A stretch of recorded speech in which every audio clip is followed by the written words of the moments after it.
अस्सलाम वालेकुम ट्रेडर्स। वैसे तो मैंने लिक्विडिटी के ऊपर 1-2 वीडियोज़ ऑलरेडी बना रखी हुई हैं, जिसमें मैंने आप लोगों को बताया था कि लिक्विडिटी का एक्चुअली मतलब क्या है, इसके मायने क्या होते हैं। और मैंने आपको ये भी बताया था कि लिक्विडिटी जो है वो चार्ट के ऊपर आप कहाँ पर फाइंड आउट कर सकते हैं और कैसे फाइंड आउट कर सकते हैं। उस वीडियो में मैंने आपको ये भी बताया था कि जो लिक्विडिटी है वो सपोर्ट और रेजिस्टेंस लेवल्स के ऊपर-नीचे आसानी से फाइंड की जा सकती है और उसको अवॉइड करके आप अपने स्टॉप लॉसेस को कंट्रोल करके अपने ओवरऑल ट्रेडिंग लॉसेस को कम से कम कर सकते हैं और अपनी प्रॉफिट रेशियोज़ को बढ़ा सकते हैं। और मैंने ये बताया था कि सपोर्ट एंड रेजिस्टेंस लेवल जो हैं वो आपको स्ट्रक्चर्स के करीब मिल सकते हैं। अगर आपको सपोर्ट एंड रेजिस्टेंस लेवल्स नहीं निकालने आते, तो मैंने उसके ऊपर भी एक अलग से वीडियो बना रखी हुई है, आप वो वीडियो भी जाकर देख सकते हैं। लेकिन आज मैं आपको ये बताऊँगा कि स्ट्रक्चर्स के अलावा support and resistance levels trend line के पास भी होते हैं। इसीलिए मैंने ये आज की वीडियो स्पेशली आप लोगों के लिए डिज़ाइन की है कि मैं आपको ये बता सकूँ कि trend line, liquidity, trading strategy आपकी क्या होनी चाहिए? आप ट्रेंड लाइन के पास लिक्विडिटी को कैसे फाइंड आउट करेंगे? और उसको फाइंड करने के बाद आप अपनी ट्रेडिंग को कैसे अकॉर्डिंगली प्लान करेंगे? तो शुरू करते हैं अपनी वीडियो को, लेकिन उससे पहले अगर आप मेरे चैनल पर नए हैं, तो आपको तहे दिल से खुशामदीद। पूरी वीडियो को देखने के बाद अगर आपको लगे कि इस वीडियो ने आपकी ज़िंदगी में कोई वैल्यू क्रिएट की है, तो मेरे चैनल को ज़रूर सब्सक्राइब कीजिएगा, बेल आइकन को भी क्लिक कीजिएगा और अगर आपको वीडियो वाक़ई अच्छी लगे, तो इसे लाइक करके दूसरे लोगों तक भी शेयर कीजिएगा, जो ट्रेडिंग की दुनिया में स्ट्रगल कर रहे हैं। तो शुरू करते हैं अपनी वीडियो को छोटे से डिस्क्लेमर के बाद।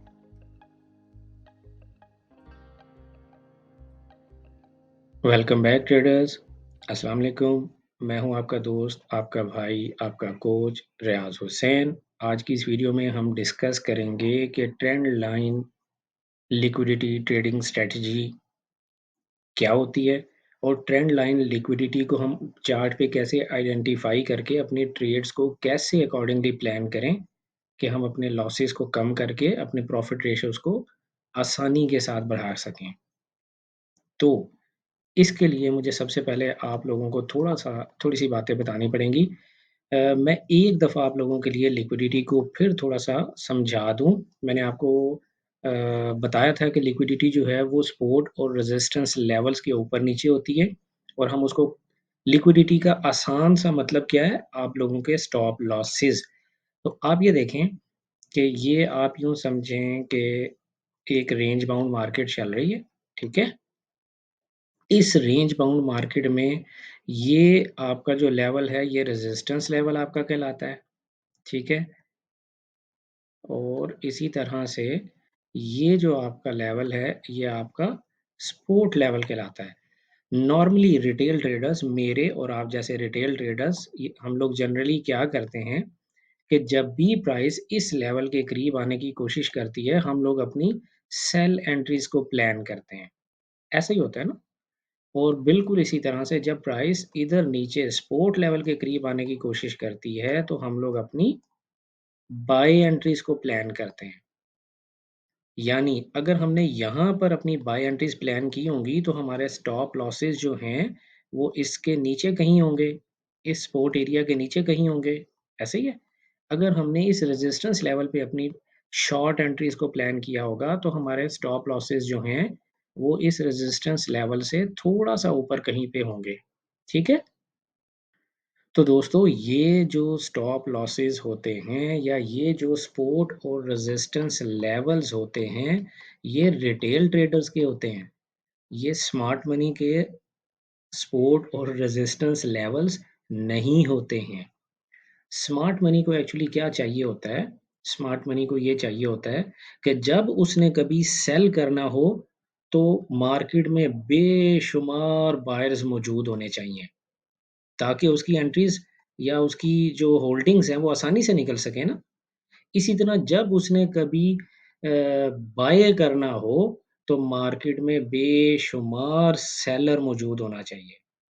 तो वो इस तरह की सिचुएशंस आप लोगों के लिए क्रिएट करते हैं कि आप ना चाहते हुए भी कुछ ऐसे एरियाज़ आप लोगों के लिए वो मार्केट में डिफ़ाइन करते जाते हैं कि आप ना चाहते हुए भी वहाँ पर बाय करते हैं और ना चाहते हुए भी वहाँ पर सेल करते हैं।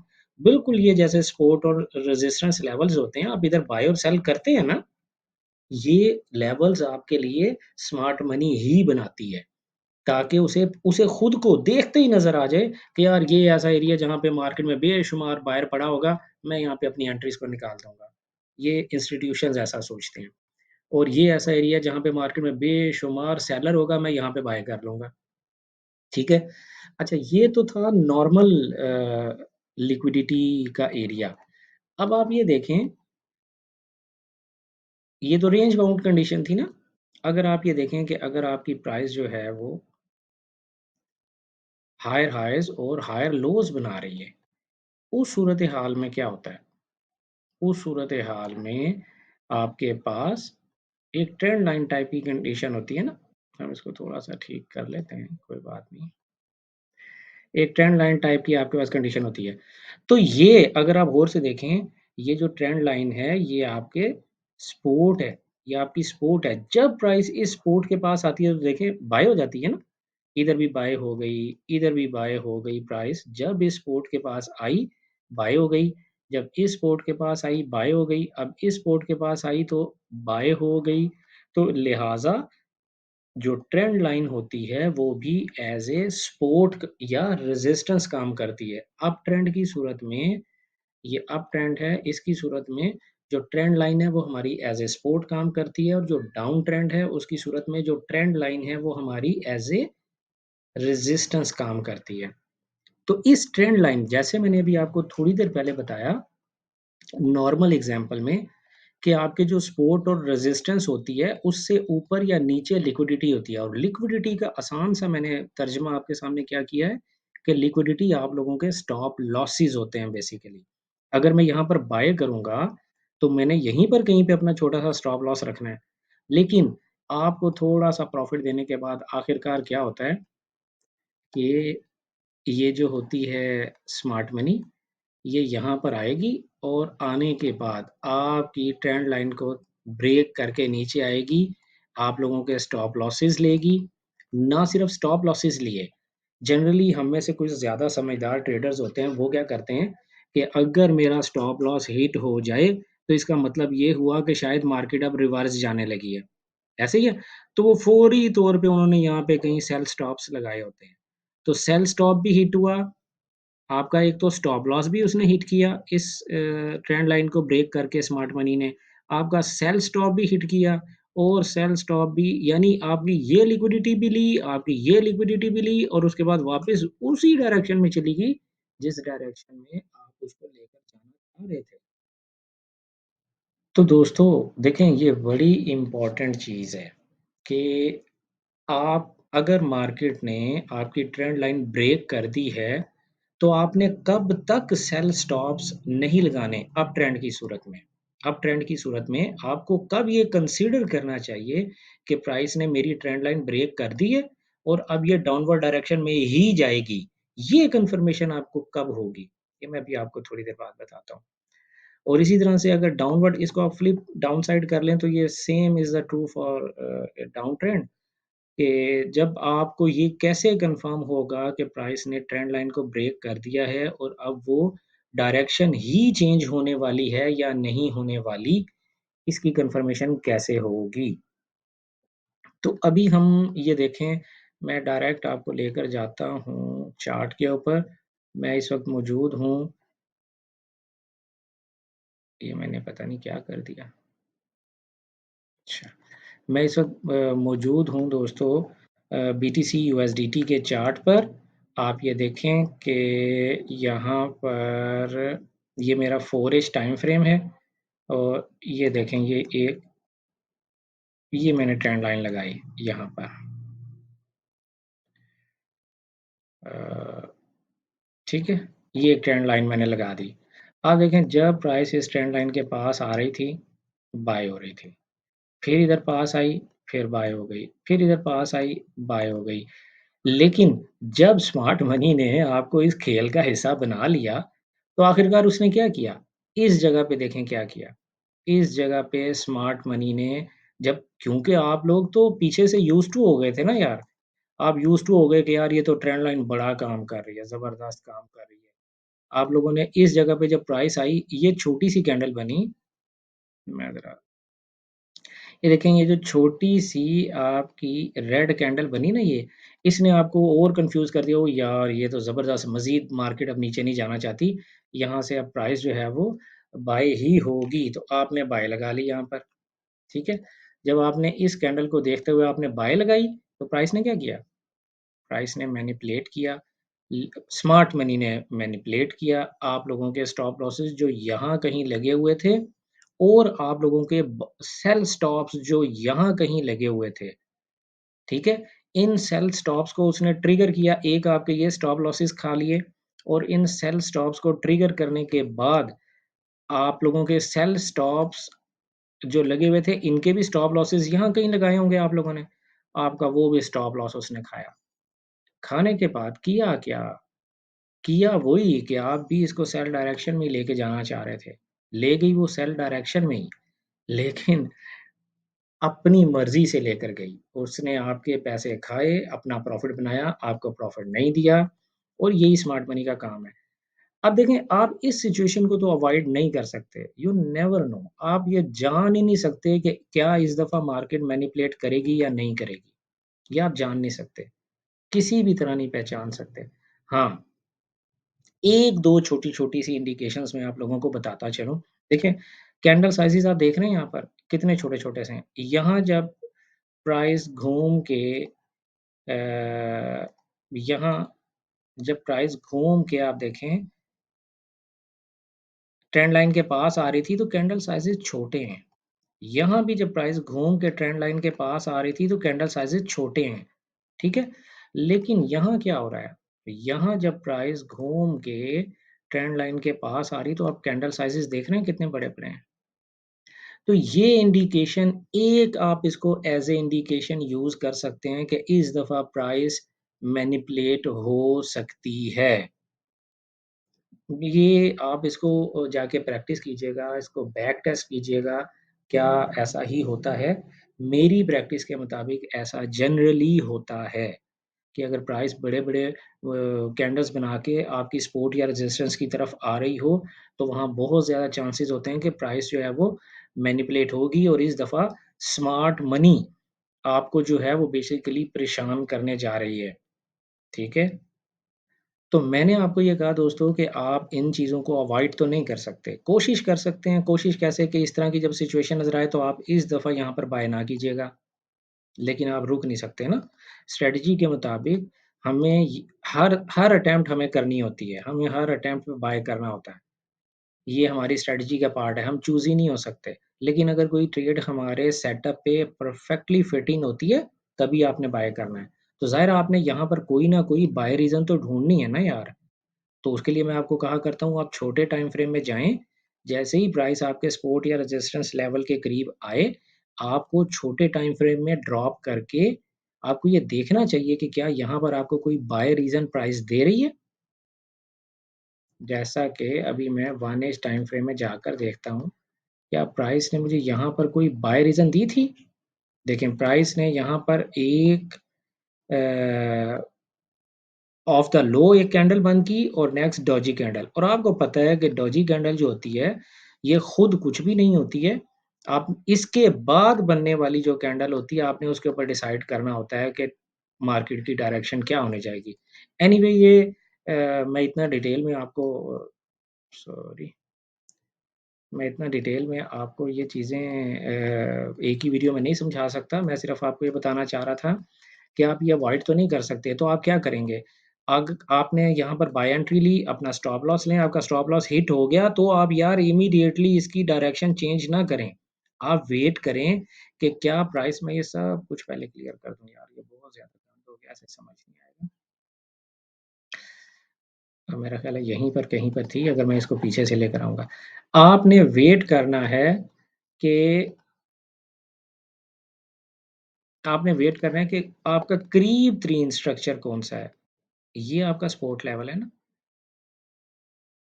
आप उस वक़्त तक अपनी डायरेक्शन चेंज ना करें। अगर प्राइस ने आपका सपोर्ट आपकी ट्रेंड लाइन सपोर्ट ब्रेक कर दी है, तो आप उस वक़्त तक रिवर्स डायरेक्शन की ट्रेड ना लगाएँ जब तक कि ब्रेक होने के बाद आने वाला करीब तरीन सपोर्ट लेवल ब्रेक ना हो जाए।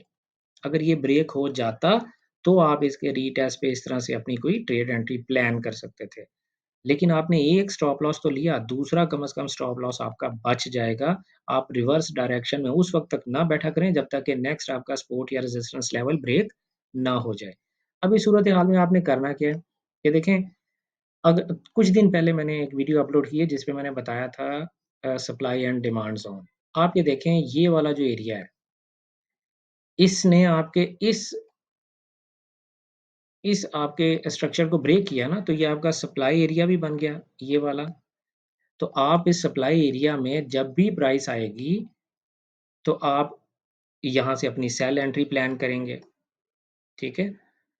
एक तो आप ये कर सकते थे, ट्रेंड लाइन के ब्रेक होने पर आप नियरेस्ट सप्लाई एरिया ढूँढ रहे हैं क्योंकि ये कैंडल्स ने शार्प मूव दिया और मैंने आपको कहा कि सप्लाई या डिमांड ज़ोन बनाने के लिए ये ज़रूरी है कि प्राइस शार्प मूव देकर नीचे की तरफ आए या ऊपर की तरफ जाए। तो उससे पीछे का जो कंसोलिडेशन एरिया होता है, वो आपका सप्लाई या डिमांड ज़ोन होता है। तो सप्लाई या डिमांड ज़ोन की सूरत में तो आपकी ये जो ज़ोन है, ये आपका एंट्री ज़ोन था। जब प्राइस यहाँ पर आएगी, आप यहाँ पर एंट्री लेंगे और इस ज़ोन के टॉप पर कहीं पर आपका स्टॉप लॉस होगा। दूसरी सूरत मैंने आपको ये भी बता रखी हुई है, ब्रेक ऑफ स्ट्रक्चर अगर आप मेरी ऑर्डर ब्लॉक ट्रेडिंग स्ट्रैटेजी को अपने ज़हन में लेकर आएँ, तो मैंने आपको ये भी बता रखा हुआ है कि जब भी कोई ब्रेक ऑफ स्ट्रक्चर हो, तो उसका करीब-तरीन ऑर्डर ब्लॉक ढूँढें। हमारी सूरत में हमारा करीब-तरीन ऑर्डर ब्लॉक ये ग्रीन कैंडल थी, हमने वो ढूँढ लिया। तो ये ऑर्डर ब्लॉक जो हमारी कैंडल है, प्राइस ने ट्रेंड लाइन को ब्रेक किया, वापस ऊपर आए, ऑर्डर ब्लॉक तक प्राइस आई, आपने सेल कर दिया, फिर ऑर्डर ब्लॉक तक आई, आपने सेल कर दिया, फिर ऑर्डर ब्लॉक तक आई, आपने सेल कर दिया। उस वक़्त तक आप ये अटेम्प्ट्स कर सकते हैं जब तक कि प्राइस ऑर्डर ब्लॉक का टॉप ब्रेक करके अपनी डायरेक्शन को रिवर्स नहीं कर लेती, तो आप ऑर्डर ब्लॉक को रिस्पेक्ट दे सकते हैं। तो ट्रेंड लाइन के आस-पास जो लिक्विडिटी होती है, वो मैंने आपको बताया कि वो बिल्कुल उसी तरह काम करती है जैसे स्ट्रक्चर यानी सपोर्ट और रेजिस्टेंस स्ट्रक्चर्स के आस-पास लिक्विडिटी होती है। और ये जो स्मार्ट मनी है, ये आपको ट्रैप करने में ही इनका प्रॉफ़िट होता है और ये आपको ट्रैप कैसे करते हैं कि ये इसी तरह के सपोर्ट और रेजिस्टेंस लेवल्स बनाते हैं, ठीक है? और बना के आपको यूज़्ड टू करते हैं कि यार ये तो बड़ा स्ट्रॉन्ग सपोर्ट या रेजिस्टेंस लेवल है और चौथी, तीसरी या 5वीं दफ़ा जब कभी प्राइस घूम के वहाँ उसी सपोर्ट या रेजिस्टेंस लेवल पे आ रही होती है, तो मार्केट का एक सेंटीमेंट बन गया होता है कि बहुत ज़्यादा लोग, ज़रूरत से ज़्यादा लोग वहाँ पे बाय या सेल करने के लिए तैयार बैठे होते हैं और यही वो वक़्त होता है कि जब स्मार्ट मनी अपना रोल प्ले करती है और आप लोगों की लिक्विडिटी ग्रैब करती है और अपना प्रॉफ़िट बनाती है। क्योंकि स्मार्ट मनी आपको मार्केट में उस वक़्त तक नहीं नज़र आएगी जब तक कि मार्केट में अगर उसने स्मार्ट मनी ने सेल करना है तो उसे मार्केट में बेशुमार बायर चाहिए। और अगर उसने ब क्योंकि यार वो हमारी तरह एक-एक लॉट का माल तो नहीं ना खरीदते-बेचते। इसी तरह अगर उन्होंने बाय करना है तो उन्हें मार्केट में बेशुमार सेलर चाहिए।